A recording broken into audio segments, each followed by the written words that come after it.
يا ملزقتيه يا ملزقتيه يلي مشترين بالقسط الجلابيه. ايه ده يا هاد؟ خبريه راح وين كانت بهدومك يا مهملها يا اخي البلد دي يا اخي اللي كلها رياء يا عم عبد الناصر.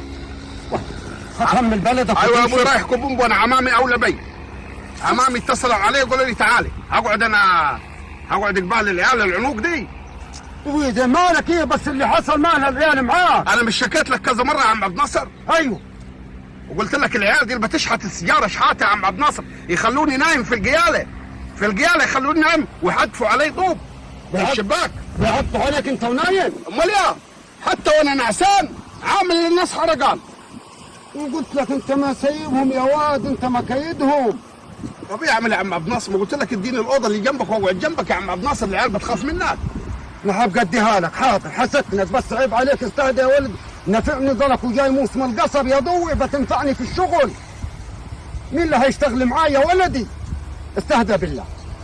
خلاص عشان خاطر عمك عبد الناصر وسيبك من العيال دي يا ضو، انت مخك كبير طول عمرك. ماشي يا عم عبد الناصر ماشي. وانت بعد كده فيك حاجه كمان، انت متى كمان بتعبر الناس؟ يعني امبارح دعوك يا اخوي جيراننا في الفرح ما شفتكش، ليه ما رحتش؟ هودي الهدوم واجي لك يا عم عبد الناصر، دي قصه طويله عايزه قعده. الناس واخداها عند والضوء هيفضل ملك الترند. مالك انت معروف يا ولد. يلا طيب تعال اجي لك، انا هودي هدومي واجي لك. حاضر خلاص يا اخي. حتى الواد الضوء اللي نفعني في الزرع عايزين يطفشوه مني. الله ينتقم عنكم يا ابو عدي.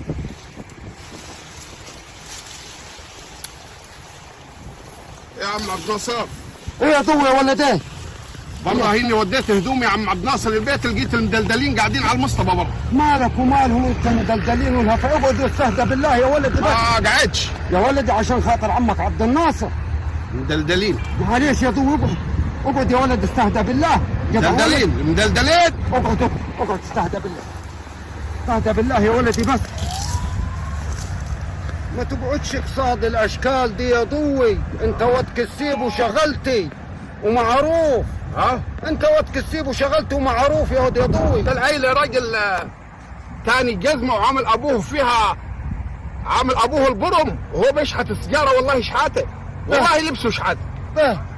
طب ينفع؟ هيك انت شوف شغال يا ولدي كده معاي وطول عمرك رجيل يا ود.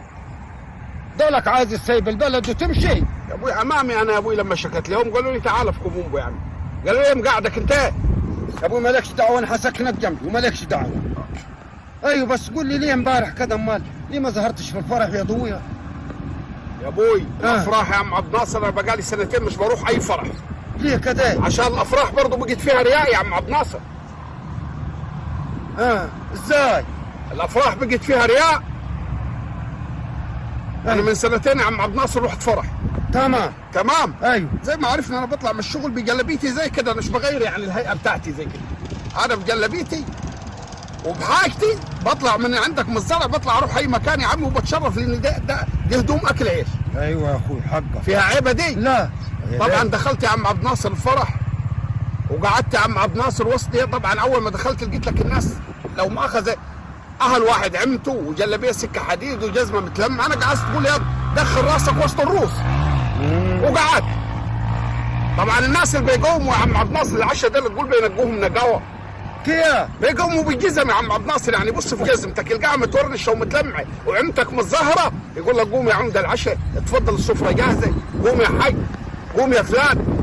وبصوا فين يلقوا الشبشب ده يا عم عبد الناصر ولا كانه شايفني يا اخي. وانا جعان طالع من الشغل رايح الفرح، قلت اتعشى في الفرح. يبص في شبشبي ويعديني وانا جعان اكح عشان الراجل يخلي عنده دم، يقول لي قوم يا حاج العشاء جاهز. لا يقوم اللي قبلي ويقوم اللي بعدي يا عم عبد الناصر. وي وفي الاخر بعد ما قوم العمم والجلاليب السكه الحديد والجزم المتلمعه اللي معاهم عربيات، راح بص في كده قال لي يا اخينا انت اتعشيت؟ قلت له لا. الله يجازيك ويكفيك في سري. ايوه. قال لي طب قوم اتفضل. اتفضلت يا عم عبد الناصر وحلقه تفاتيف. بعد ما اللحمه الناعمه العمد كلوها وامات عمم، انا قال جايبين لي الشحم، قلت عليه النعمه انا متعشي وماخذ بعض وقعد. وكل دقيقه قهوه يا عمده، قهوه يا حاج، قهوتك ايه يا عمده؟ قهوتك ايه يا حاج؟ وانا قاعد ما في حد عبرني بكوبايه ينسون. الناس بقت تحكم بالمظاهر يا عم عبد الناصر. هو كده هالغلط. مع اني انا ممكن اساعده، اشيل معاه دكك، اشيل معاه حلل، اكنس له، اعمل له، انا هيلقاني. لا خدوم خدوم ولا مش خدوم؟ خدوم ومروتك مش طيب بتخليه. جينا قعدنا يا عم عبد الناصر، واللي شرب قهوته والعمد، كل ما واحد يطلع بجلابيه صوف وجزمه متلمعه وعمه متزهره قال الفرح ابو العريس يعزم، والفرح كله وراه. شرفت يا عمده، ربنا بقى عقبال لاولادك يا عمده، واللي يفتح له العربيه واللي ينفض له عمته واللي ينفض له جلابيته. انا قلت اقوم يا عم عبد الناصر برضه اشوف ايه هيعملوا معاي برضه. ايوه انا مش مدعي. ايوه دعينك. عارف يا عم عبد الناصر قمت حدش عزمك. عزموني؟ ده انا قمت من الفرح يا عم عبد الناصر، بصيت وراي ما لقيتش غير كلب يعوعو. كلب عو عو. الكلب قاعد يعوعو وراي، انا رابط حمارتي وسط العربيات، قاعد يعوعو وراي لغايه لما وصلني للحماره بتاعتي. عارف بصيت له قلت له علي النعمه انت بتفهم في الواجب والاصول احسن من صاحب الفرح. طب انا هقعد يا عم عبد الناصر تعزم في الافراح؟ الكلاب تعزمني؟ قلت احترم يا بنفسك وما تروحش افراح، لانه بيجي في رياء. من حقك بيجي في رياء. هو الغلطان المفروض يا عم عبد الناصر اولى ياكل في الافراح. الرسول وصانا على ايه؟ ايوه على الايتام والغلابه. ايوه صح. الرسول بتاعنا رسول الغلابه والايتام يا عم عبد الناصر عليه الصلاه والسلام. صح يا ضوء. تعرم انت للناس اللي معاها عربيات اللحمه وتدي حته لحمه قد البرشام الريف ولا الغلابه. ايوه يرضي مين ده؟ بيجي هنا حتى العزاء بيجي مظاهر يا اخي، حتى الجنازه بيجي مظاهر. طب كده شوف جنازه واحد غني انت، تلقى العربيات قال ماشيه والدنيا وتوت قال، واللي يشيل قال في الحسنيه، واللي يقول يا ولد والدي. ايوه واللي يقول يا اخي، واللي يقول، واللي يعمل، واللي يجري.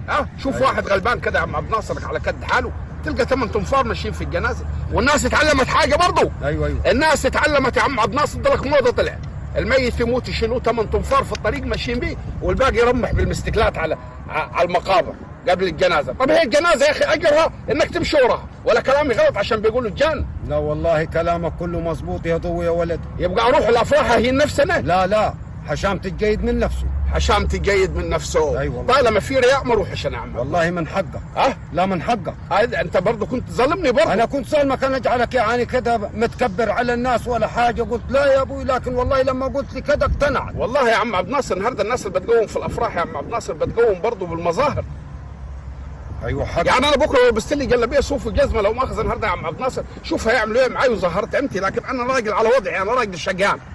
ما بيبقاش معي وقت يا عم عبد الناصر، بخلص المغرب بقى حد بيدعي لي بقول اول وباخد حمارتي واروح. بتعزموا بالعربيات.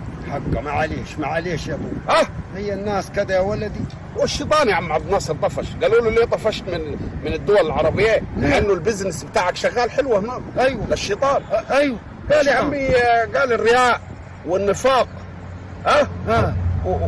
والناس لو ماخذ النهارده بيسرقوا ويرتشوا وينافقوا، والواحد يسرق ويرتشي ويبني له عماره ويكتب عليها هذا من فضل ربي. طفشوا الشيطان. يا راجل هقعد انا في هالبلد لما الشياطين طفشت؟ هقعد انا؟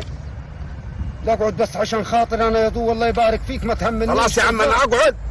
انا الجنازه بروح لوجه الله عشان دي جنازه، والرسول وربنا اوصانا يعني بالجنازه، لكن غير كده يا عم عبد الناصر انا في افراح ما ريحش. لا ما تروح الشغل عشان اروح يا عم عبد الناصر ياكلوني على التفاتيف انا. لا ما تروحش، وخليك جنبي يا ولدي، وانا في الاوضه اللي جنبي اللي حسكنك فيها، وما تقعدش قصاد الهفايه. ماشي. والعيل دي ماشي خلاص. ماشي. يلا شد حيلك يا ضو. ايه اللي معاك في ايدك ده؟ هي عاز. هي عاز، قول لي بس. حتى البامي عجزت من هوايل الناس. ليه كده البامي يا عم الناصر؟ عمي نصيبنا عاد يا ضو كده. هتبيعها غله دي؟ نصيبنا يا ولد. حتى البامي يا طفح المراره من الناس. خذ اروح افراح يا اخوي، افراح في البلد بتاعت الرياح. الناس بقت تبص بالمظاهر. الناس ضلك يا اخي. الغلبان يرد السلام والله ما حد بياخذ منه السلام. لو واحد راكب عربيه ضرب كلاكس، اتفضل يا حاج، يا ابوي اتفضل، ويرمحوا وراه. يا راجل روحوا يا بتوع المناظر، يا بلاد المناظر.